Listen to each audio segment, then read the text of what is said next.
So the channel is definitely coming to an end. It really is. It's an interesting moment because I've whittled down the watch collection now to just 3 watches. If I can get this the right way round, the Bulova 98A 162 has actually made it into the final 3. Look at that curved chronograph, isn't it fantastic? The second watch to make it into the collection, you guessed it, it was never not going to make it. It's the G-Shock M5610. It had to make it, didn't it really, guys? The features on this, I've covered this enough times. You know how much I love this watch. And obviously, if you've been following the channel, my prized possession, my vintage watch, my Seiko M354, this had to make it into the final 3. And there you go. We started off with about 13 watches to get rid of. I've owned more than 13, obviously, over the past couple of years. But these are the 3 that really sum up my watch collecting. We've got a beta watch, solar powered. It's the definition of a beta. I honestly don't think you can get a better watch for the size, the shape, the comfort. It really does tick every box. This thing has made me love Casio so much more than I already did. Fantastic watch. Just check out my previous videos if you want to see how much I praise this thing. This one, you know how I feel about this one. It's from 1979. It just doesn't miss a beat. It's absolutely perfect. It's in such good condition as well. Like I've said a million times on the channel, you just can't find one anywhere online. Go to any site that sells vintage watches. I just don't think you'll find one in this condition. And if you do, just buy it. Don't think twice, just buy it. I mean, this watch brings me serious enjoyment, even just having it in the collection. But it's a 3 watch collection. The Bulova. This thing has made me love Bulova. Okay, the loom isn't great. It does have little loom pips around the chapter ring as well. But what's beautiful about it is the accuracy. 262 kilohertz, it beats twice per second. So it's doing 120 sort of beats really a minute. It's just, I need accuracy. I love automatics. I really do. You've got to believe me, guys. Isn't it ironic? I've ended up with 3 quartz watches. I've just realised. But isn't that interesting? In my job, I need to join telephone calls. I need to join meetings. I have to be, okay, not to the second, but I have to be definitely to the minute. I really do need to be in these meetings right on time. Otherwise, they start without me. So when I go to work, I need a reliable watch that's going to tell me the exact time. And don't get me wrong, an automatic, I'm sure they don't drift minutes out unless it's in need of a service. But essentially, this one just does it for me. And then if you flip this over, just look. You've got the Bulova branding, the see-through case back. I've always got my thumb on this section because it's got a serial number, but it's a high performance quartz. There you go, high performance quartz, sapphire glass on this thing. It's just a thing of absolute beauty. I really love it. I really have fell in love with this Bulova, and to be honest, it's my first Bulova, and what a Bulova to get hold of. Honestly, it cost a lot of money, but it's worth it. Titanium steel, water resistant, it just fits like a glove. That's how it fits on my wrist. Just curves right the way around the wrist.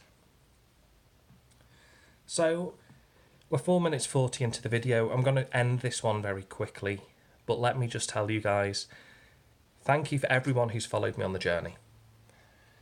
This channel started maybe about 2 years ago. I'd started collecting watches before I started the channel, but I decided to share my hobby, my passion with you guys. We've been through Seikos and Casios mostly. We've also been through. What else have we been through? I think that's mostly been it, really. Casios and Seikos. I can't think of any other brands apart from this Bulova we've had.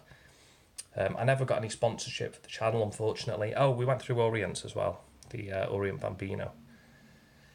We've definitely had some interesting watches on the channel. We've had the Sari 055, I think it was. I remember back to that one.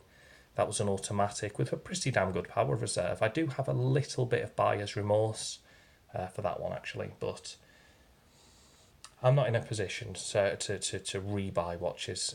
Essentially, guys, an update on my situation in the process of trying to move. Like I say, noisy neighbours, bass coming through. It's really frustrating. I can't focus on anything. I was doing a university course.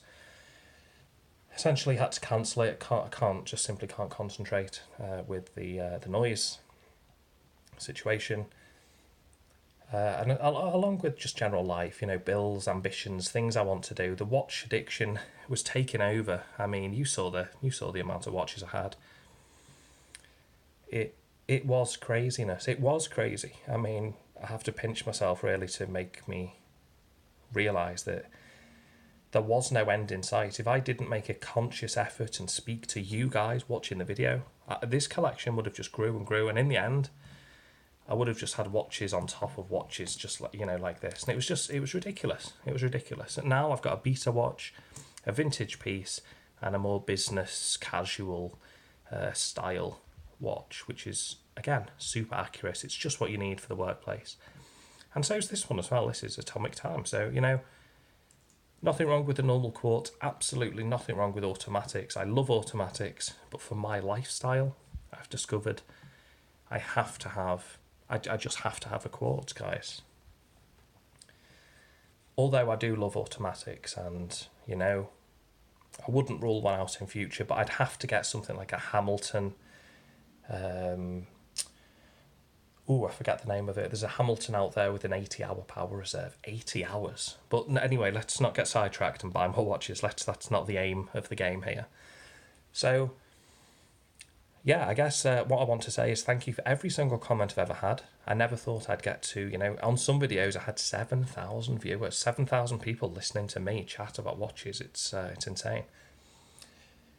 But it's fantastic as well. It's been a great experience. I've learned so much, and there's so much more to go. If I was to stay, watching the hobby, watching other people, then I'm sure I'd have a fantastic time. I'm going to put this watch on because my wrist feels a bit naked right now. Let's stick this on. There we go. So just while I sit down and put this watch on properly, it's been fantastic having everyone follow along, and I really hope for those of you who do want to quit the watch addiction, it is absolutely possible. I've proved that if you really, really, really try, and you've got to try, it's not going to happen overnight, but it can happen in a few weeks, can happen in a few months, depends how many watches you've got, depends how much you really want to change and stop the addiction. It can be done.